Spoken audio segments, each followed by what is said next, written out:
Racism. What is racism? Racism is discriminating against another person because of the color of their skin. Of course, you know this. Of course, or because of their ethnicity. Of course, you know this, though. Okay? Racism has been around for a long time. Okay?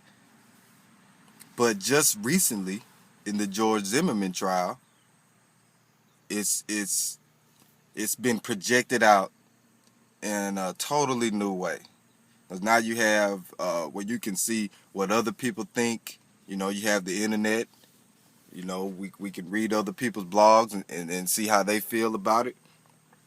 First of all, I'd like to start off by saying I agree with the trial because of the law. And to me, the law is just as important as any one man's life. We should defend the law just like we should defend our sons and daughters.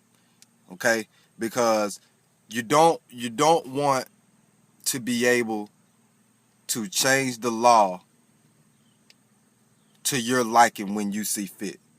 You don't want that shit. Trust me. So if the law says that, you know, all you have to do is feel like your life is in danger, then damn it, he had every right to take Trayvon Martin's life. Because he felt. Because of what he felt. It didn't say what everybody else felt. Because of what he felt. If he felt his life was in danger. Okay? And I would like to say that, of course, if it was a little white boy, you know he would have came home to his mom and daddy. Okay? But the fact still remains. You know, the man got off for murder because it was the law. Okay? I still think he's an asshole. You know, he could have did a lot of things differently. He could have just left the man the fuck alone and waited for the police to come. But he didn't. So if you want to be pissed at Florida law. Don't be pissed at white people because they had nothing to do with it. George Zimmerman was Mexican, people, if you didn't know. But not to get off the subject. We're talking about racism. And I bring up George Zimmerman and Trayvon Martin because it's like all I'm hearing is, you know, why do black people pulling the race card all the time? You know, why is Reverend Al Sharpton or Al Sharpton and Reverend Jesse Jackson always stepping in for black people? Which is a good question because I don't remember ever voting for either one of them motherfuckers. But I'm going to tell you this. There was a time when black people didn't know who they were. We didn't know who we were. And some of us still don't. Okay? You have to understand that when you look at it from our eyes, all the shit we have seen, you know, what has significantly changed for us to believe that our lives are in your best interest? Nothing significantly has changed. You know, I keep hearing people, or I keep seeing people blogging, you know, slavery was years ago. Why are y'all still butthurt about slavery? Man, it wasn't just slavery. Okay? Let me tell you something. In 1942, Jackie Robinson became the first black man in baseball. That wasn't even 100 years ago. Okay? Rosa Parks not being able to sit on the bus, that wasn't even 100 years ago. Okay? We were oppressed long time after slavery. And you have to admit that. Okay? I'm not asking anybody to feel sorry for the African American people. But my thing is, in order for this country to strive and to come together in unity like everyone wishes, we have to understand each other. You can't just be ready to change how someone feels. Okay? Because that's not how it works. We have to understand you. You have to understand us. We have to understand the world together. not so much as change the world. We have to understand it so we can endure. Because the world is going to be what it is. If the world was like I wanted it to be, if what I have in my head of what I want the world to be, it still wouldn't be a perfect world. Somebody out there will be making blogs about how Justin's world is shit. Okay? You can't change the world to your liking. You have to endure and try to live amongst each other. This is the only way we will survive. Okay? Now, as far as my people, we have to do better. I mean, we know this. We had Bill O'Reilly had a segment on his show where he was saying, Lil Wayne, kids want to emulate Lil Wayne, and that's what's wrong with the black community. This has some truth to it. I agree with a lot of the stuff Bill O'Reilly had to say, but I'm gonna elaborate on it. Okay, it's not the fact that it's just Lil Wayne. Okay,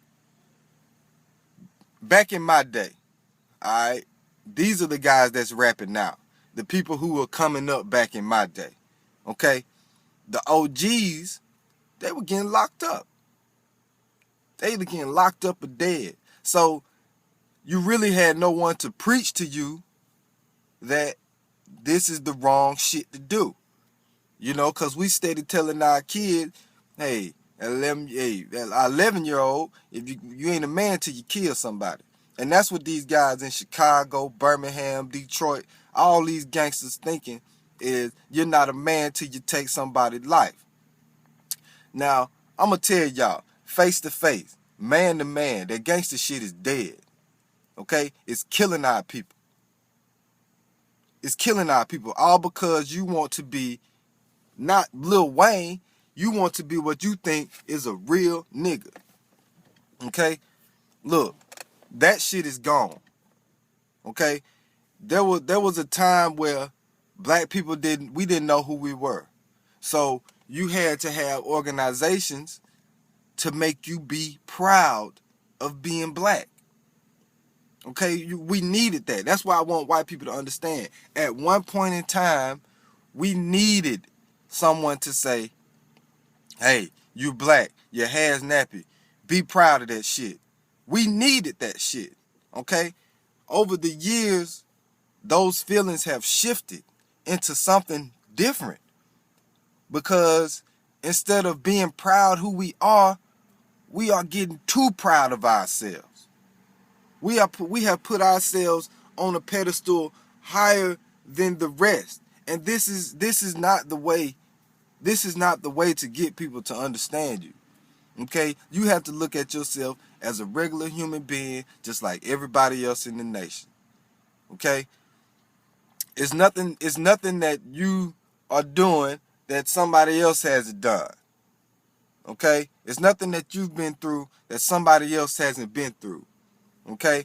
I understand that you have a rep to keep up and you want your street credibility. You don't want nobody to think you a bitch and all this. But I'm sitting here telling you, man, that shit is dead. Because the real niggas dead. That's where the real niggas at. They dead. They died for that shit. So they and this is the sad truth. They died for nothing. They died for nothing. These guys getting killed in drive-bys, these guys getting killed on the corner, they are dying for nothing. You could die for something or you could die for nothing. Whose life are they saving by dying? If they were saving lives by dying, I wouldn't have a problem with it. I would then be able to call us, an honorable people. But we are dying for nothing. We're killing for nothing. So this is just a little quick video, or not so quick, but this is just my views on some of the issues that we have in America. Not just black America. I think black America is a part of America to where we don't call it black America anymore. It's America. Okay? We have passed that stage where we're proud of being black. Okay? Boom. We're proud of being black now. Now let's bring back to the community. Let's stop being so proud that we think we are better than everybody. We are not better than anybody. Okay? We are people. We are in the same boat. Okay? So it's just like when you got into an argument with your friends as a child, and your mother tell you, son, the biggest man apologizes first. And that's the mentality we have to have. Okay, where we were in slavery. Okay, we were oppressed. Let's move on. Let's not forget about it. Oh no. We're not going to forget about it, but we must move on. And we must move on by example. Okay? We have to move on by example. It's no one else's fault but yours that you can't prosper. No one is holding you back. Okay? So I just want people to think about that. If I pissed anybody off, it's what I meant to do. So leave a comment below and let me know how you feel about my views, and there'll be more videos coming soon.